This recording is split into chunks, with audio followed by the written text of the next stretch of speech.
Funding for the Islip Arts Council's historic homes and houses of worship is made possible by the generous support of the Robert David Lyon Gardner Foundation. Welcome to the Islip Arts Council Historic Homes and Houses of Worship series. This program was made possible by the Robert David Lyon Gardner Foundation. The goal of this grant is to enhance public visitation to historic homes and introduce a new purpose for touring the venue by including art and music. In this unique series, the guided tour of each location is enhanced by a musical performance by selected artists whose style fits the period of the home, or in some cases, the location of the home. Every concert was recorded inside these amazing locations. Our cameras will give you a glimpse into the elegance of these homes, but there's so much more to see. We weren't able to fit everything into this program. A known fact is that the town of Islip encompasses many smaller hamlets that were homes of the Gilded Age. So the next time that you're on the South Shore of Long Island in the town of Islip, a town of over 340,000 people, make sure to visit these historic homes and houses of worship and enjoy. I would like to welcome you all to St. Mark's Episcopal Church in Islip, New York. We were founded in 1847. In that early era, the wealthiest people in New York flocked to Long Island and built estates and farms along the Great South Bay. One of those was William Kissimmee Vanderbilt and his estate Idlehour. He became, of course, a member of St. Mark's, which was the closest church to his summer home.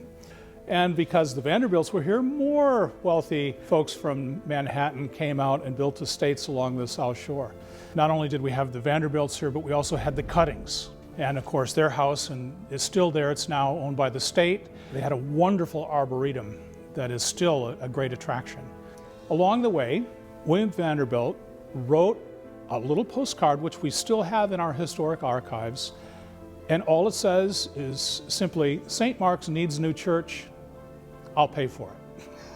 St. Mark's Rectory, right next door to the church, was also built in 1880.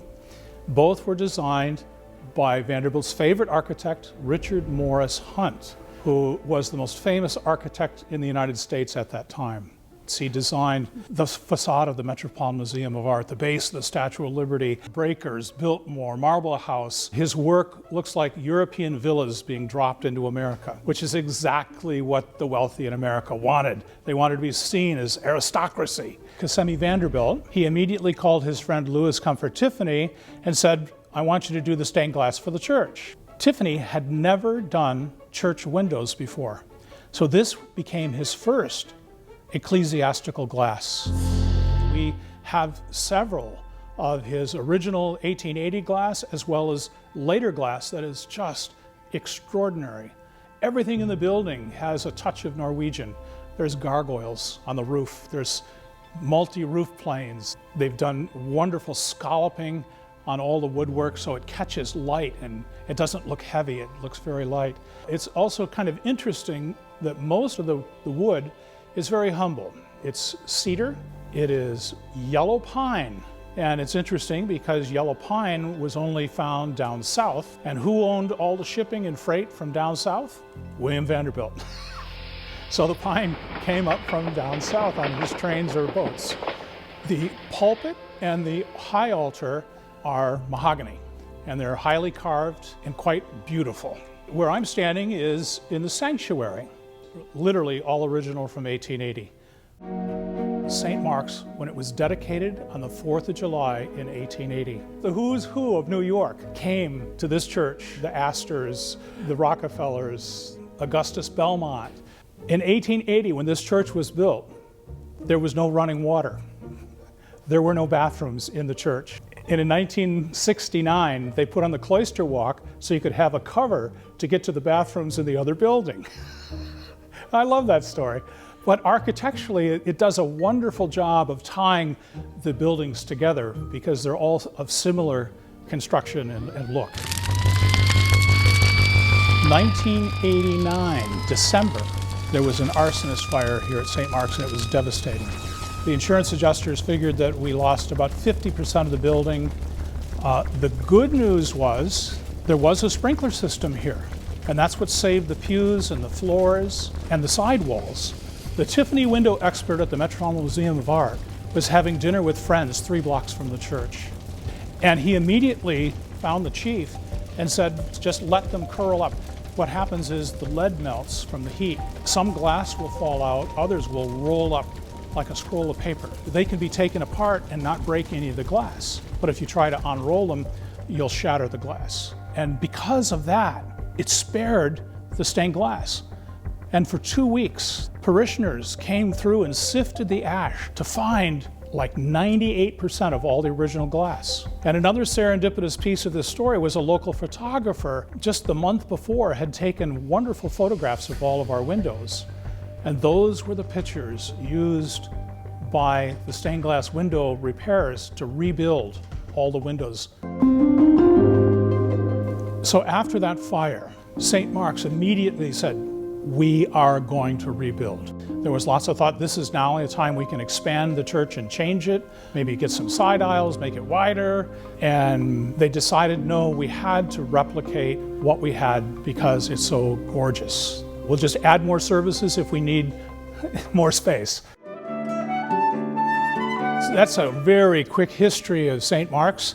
Part of this event is going to be a classical music concert with Serenade duo. So I hope you enjoy the music.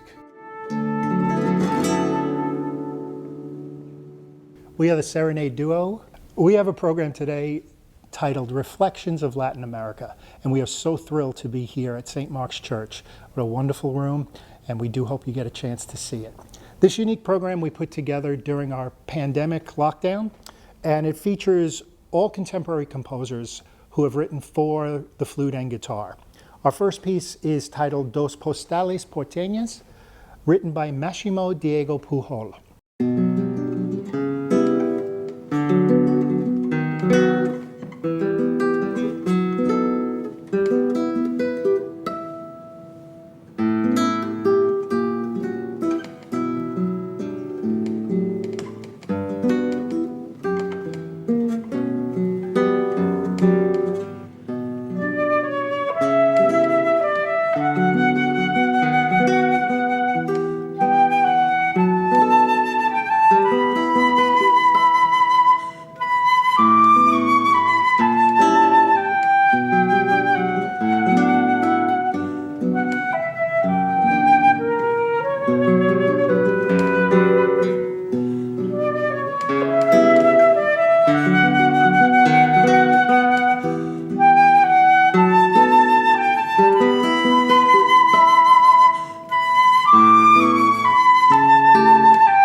With that family friendship between the Vanderbilts and the Tiffanys, William Kissimmee Vanderbilt asked Louis Comfort Tiffany to put his windows into St. Mark's, becoming the first church in the world to have Tiffany windows.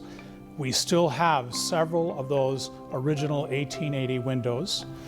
So here's one of the interesting stories about Louis Comfort Tiffany that I learned from the Tiffany historians. And we were talking about the high altar glass that is directly behind me. That glass was replaced by Louis Comfort Tiffany 10 years after he put them in. And he offered to St. Mark's that he would replace them at his expense and raise the quality of our windows. And everyone said, wonderful. Well, what we found out from the historians that Louis Comfort Tiffany coveted his early glass and he wanted them back. Many of them ended up in his mansion on the North Shore for his own personal enjoyment. So in the history of stained glass, Tiffany invented some things that didn't exist. He used opalescent glass, which absorbs light. The sunlight doesn't shine directly through it. The glass absorbs the light and then it glows and it gives a wonderful, alive feeling to his windows. He also invented a new way of putting glass together. Since the Middle Ages, stained glass artists would use lead caming, which were cast bits of lead that allowed glass to be set in, think of a capital H kind of shape, and the glass could go in on either side. Tiffany would wrap each piece of glass gently with copper, burnish it down tight to the glass, and then covered in lead, and then you could put them together, and it gave you very delicate lines instead of thick lead lines. You could get much more artistic with those thinner lines. Most stained glass, the artists, they create the cartoon of the window, they lay the glass over the cartoon, and then they paint it, not with paint, but with a glaze. And when you bake it, it fuses into the glass to give it its color. Tiffany rarely used any painting techniques. His glass was hand-selected to fit exactly the effect he wanted in the image. And it was a very costly technique because you wasted a lot of glass. One of the products he invented to make up for all the lost glass using this technique was Tiffany lampshades. If you call the high altar glass one window, we have 18 stained glass windows. Of the Tiffany's, we have the trifoil window above the back door, the famous lily window, which is the most popular stained glass church window Tiffany ever made. You can find it in every state in the Union. Then we've got St. John's, which is a tip of the hat to the original Episcopal church on the South Shore of Long Island, which was the Queen Charlotte Church. The north transept window is probably the most unique Tiffany window at St. Mark's because it was designed by Louis Comfort himself.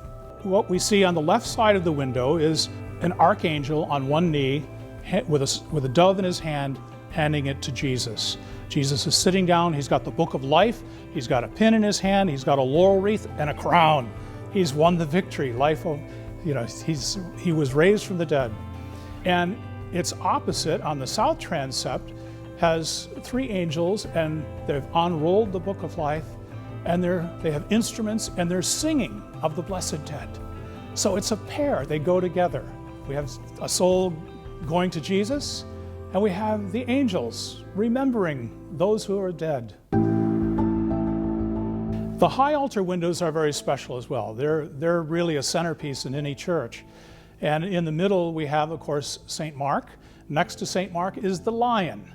The early Christians applied pieces of the revelation of St. John the Divine to the scriptures. There's 4 gospels. The Gospel of Mark was the lion. Before people could read, visual symbols, stained glass were very important to teach the stories. Let's talk a little about the Tiffany lily window, because that was Tiffany's most successful ecclesiastical glass. Of course, the Easter lilies are symbolic of the resurrection.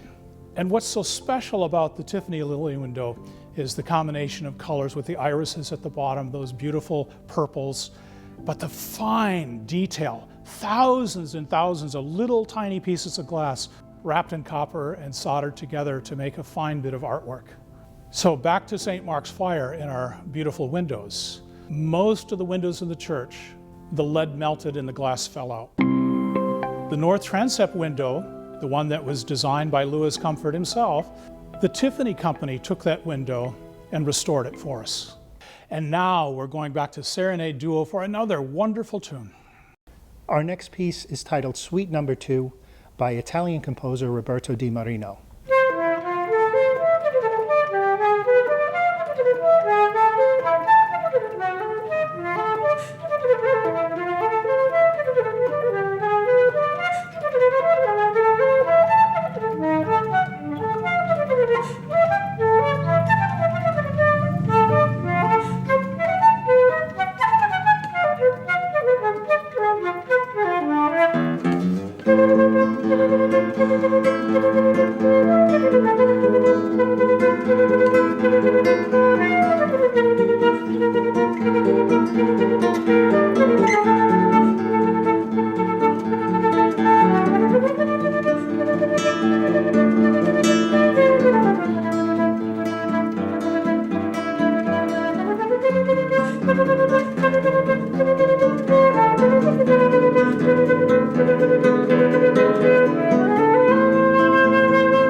When I first came to St. Mark's in 2001, we created what we called the Dream Team.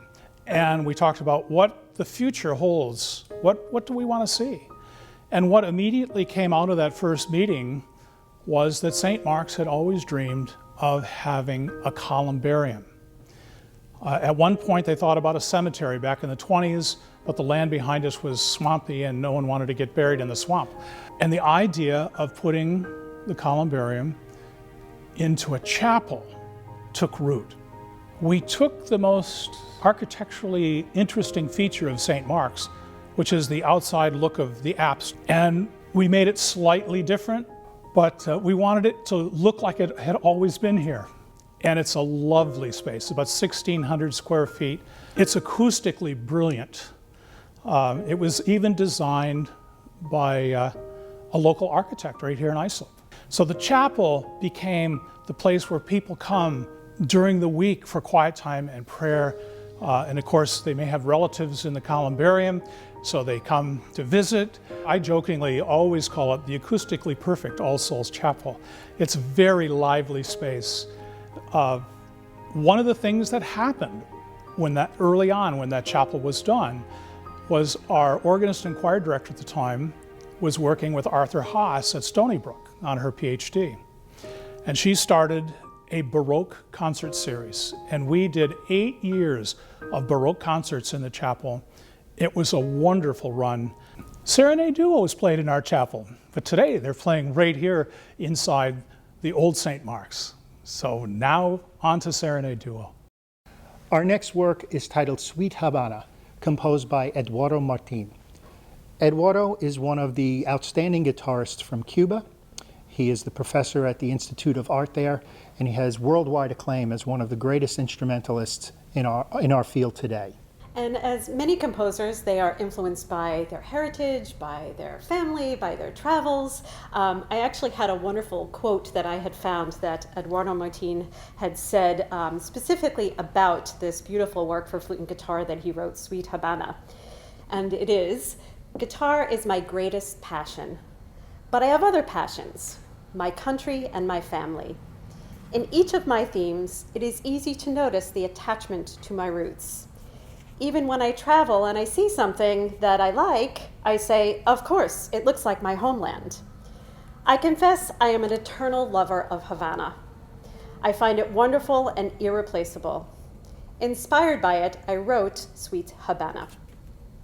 I reflect in the work some of the impressions that this place has left in me. I do it from what I feel when I wake up in my city, when I walk in it, mixing the colors and the sounds that flood in it. So it's in 4 movements, and each of the movements translated from Spanish to English. The first movement is Commonplaces, the second, Sunrises, the third, Labyrinth, and the last and final movement, Sun and Shadows.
of the long-standing rumors about St. Mark's is that Vanderbilt built this church for his daughter's wedding, Consuela. Consuela married the Duke of Marlborough. It was not going to be a simple country wedding. Vanderbilt did not build this church for his daughter's wedding. He built it because he wanted to be seen as an aristocrat and help endow the masses. That's what you had to do. Vanderbilt, when he died, had 100 times more money than he inherited from his father. One of the curious things I learned about the Vanderbilts was that when Consuela married the Duke of Marlborough, she was given a dowry of $140,000 a month. In today's money, that's a lot of money. Back then, that was amazing amount of money. Bradish Johnson's family, his family was from the South, and they were importers of sugar, ended up moving out here to the South Shore of Long Island and being on the vestry at St. Mark's. And before the Civil War started, the Johnson family took most of their money, gave it to Bradish, and sent him to New York City, where he heavily invested in New York real estate. At one time, he was the largest real estate landowner in Manhattan. And he has several lovely windows that he donated to St. Mark's for his family. The Cutting family, Bayard Cutting, and he owned all the property from the Great South Bay up to Sunrise Highway. The Cuttings built the first golf course in New York on their property. There were 12 members. The Vanderbilts were one of the members. But along the way, and I think it was sort of old money versus nouveau riche, there was a little feud between the Cuttings and the Vanderbilts. I don't think the Cuttings liked the Vanderbilts very much. So they built a new church in Great River, closer to the Cutting Arbor, what we now call the Cutting Arboretum. If you'd like to learn more about St. Mark's, you're welcome to come. Give us a call at the office. We can arrange a tour anytime we can. All right, now we're going to go back to Serenade Duo.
On behalf of the Serenade Duo, I am Jerry Salter, and I'd like to take this moment to say thank you to everyone at St. Mark's Church and the Islip Arts Council. This is always a sort of a homecoming for me. I was born and raised right here, and it's always a joy to play for the town of Islip. Do come and visit St. Mark's Church. It is a magnificent venue. Many special thanks again to the Islip Arts Council for putting this together. It is always a joy to be a part of their program, so do support them as well. We have a website, serenadeduo.com, so please check back with that and see where we'll be playing, and follow us on social media.